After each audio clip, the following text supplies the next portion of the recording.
2 సార్లు మినిస్టర్ అయితే అప్పుడు మా నాన్నలు మా తాతలు ఇచ్చిన ఆస్తిలో సగం కాజేసినాం మేము ఈ ఎలక్షన్లకి.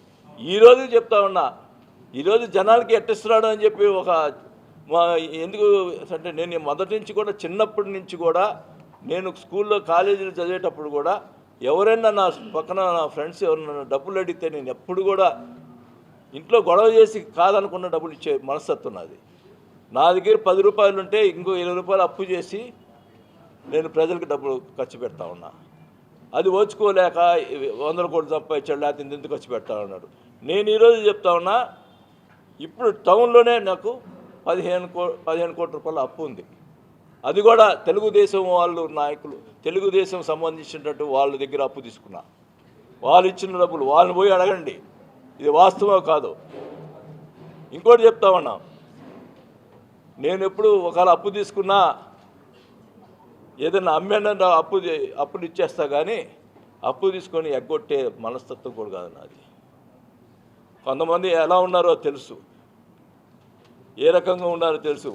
దానిగా అది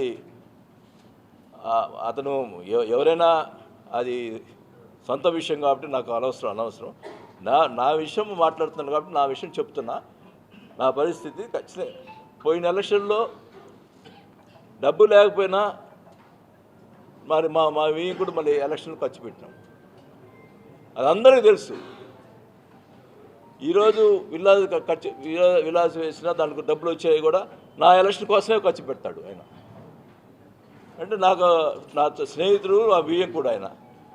అలాంటి పరిస్థితుల్లో నేనుంటే అంత సంపాదించాడు, ఇంత సంపాదించాడు అని మాట్లాడతారు. అందుకు నేను మాట్లాడా. ఈ బాధ అనేది లేని తప్పు మాట్లాడితే బాధ అనేది ఎవరికైనా ఉంటుంది అనేది గుర్తుపెట్టుకోవాల్సిన వస్తుందని కూడా తెలియజేసుకుంటా ఉన్నా. మరి ఇంకో విషయం చెప్తా ఉన్నా, నిన్న మన సీఎం గారు నిన్న బాపట్ల పర్యటనకు వచ్చినాడు.